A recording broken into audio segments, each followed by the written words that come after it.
Pertama, anak itu karunia dari Allah Subhanahu wa Ta'ala yang setiap orang itu pasti memimpikan dan menginginkan. Ada impian, ada keinginan, lalu berusaha dan berharap semoga diberikan oleh Allah karena ini amanah. Nah, pada saat seseorang diberikan amanah, tugasnya adalah menjaga. Kan kita aja kalau di satu pekerjaan naik pangkat, naik jabatan tuh senang. Berarti apa? Ada amanah baru, ada amanah tambahan, ada kepercayaan lebih diberikan oleh pimpinan, diberikan oleh rakyat, oleh masyarakat. Semakin tinggi jabatan, semakin besar amanah, kita merasa gembira, bangga, dan harusnya dijaga.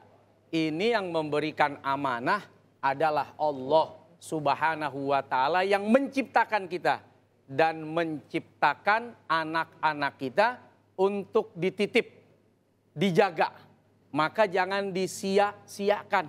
Karena sia, hari kemana sia? Harus ada yang diaing-aingkan juga ya. Harus diaing-aingkan. Itu di Sunda ya.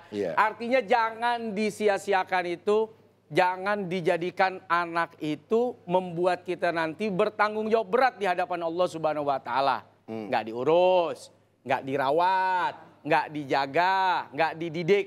Seperti itu, Bung Melon. Nggak boleh jadi nyanyain anak. Ya. Jadi emang mesti dirawat ya. Ya, kan itu amanah dari Allah kan. Dan tidak semua orang itu dapat amanah. Makanya ada orang yang sampai wafatnya, dia tidak dapat anak. Tapi jangan berkecil hati. Bisa jadi cara itu menyelamatkan. Sebagaimana ada pencapresan, calon 3, kan tetap di antara 3 itu yang jadi. Kan nggak semua jadi presiden, nggak semua yang jadi anggota caleg jadi dewan, nggak semua calon lurah jadi lurah. Bisa saja, Pak, saya kok sepanjang hidup belum dapat anak, bahkan sampai wafat malah. Itu tetangga saya belum dapat anak. Bisa jadi. Dia tidak belum nikah dapat. emang. Ya, belum nikah mah jangan ditanya. Ini yang udah nikah loh, ada. Oh ada. Bisa jadi itu menyelamatkan. Karena mungkin kalau diberi amanah anak itu bisa jadi siksa di kemudian hari saat dimintai pertanggungjawaban. Maka jangan berkecil hati juga. Oke, baik. Rani mungkin ada yang mau ditanyakan lah? Iya, ada Pak Ustadz. Assalamualaikum warahmatullahi wabarakatuh. Pak Ustadz, Waalaikumsalam. saya mau tanya nih, saya sama suami belum dikaruniakan anak perempuan. Jika suami saya menginginkan mengadopsi anak perempuan, jika suatu saat nanti suami saya lebih menyayangi anak adopsinya dibanding anak kandungnya, itu saya sebagai seorang ibu saya harus seperti apa? Itu satu Pak Ustadz. Pertanyaan kedua adalah, bagaimana sih kita sebagai orang tua bisa bersikap adil sama anak? Adil yang benar-benar adil secara Islam. Karena kalau antara anak satu dan anak lainnya sudah memiliki kecemburuan, akan ada persaingan di situ akhirnya. Mereka tidak saling menyayangi akhirnya gitu Pak Ustadz. Terima kasih. Yang ketiga ada? Udah cukup. Langsung yang keempat mungkin.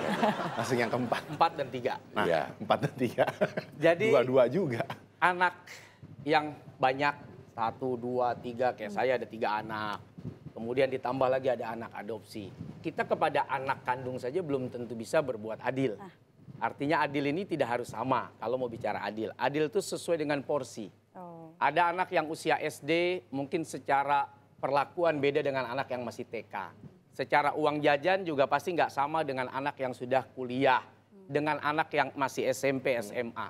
Maka adil itu bukan berarti sama. Sama malah nggak jadi adil. Tapi sesuai dengan kebutuhannya, porsi dan proporsional lah. Itu justru malah adil. Nah, tapi kalau bicara soal kasih sayang, bagaimana kelembutan kita, bagaimana cara bicara kita, bagaimana tutur kata kita, itu bisa saja sama. Pada saat kita memanggil anak kita sayang, ganteng, cakep, cantik, si cewek dipanggil cantik, yang laki dipanggil ganteng, keren, mungkin dia akan merasa, wah orang tua saya sama memperlakukan. Kalau si anak besar salah dimarahin, yang kecil kalau salah ya jangan nggak dimarahin. Dimarahin juga, diingatkan. Walaupun bisa saja kalimat antara anak yang sudah SMP saat menegur dengan anak yang masih TK pasti berbeda. Namun perlakuan sama itu tidak harus sama. Yang penting sama-sama ditegur. Saya salah, ditegur habis-habisan.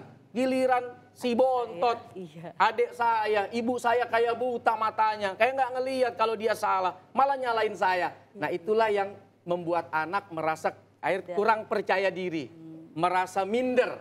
Karena perlakuan sikap dari orang tua kepada anak. Apalagi kepada, maaf, anak yang diadopsi.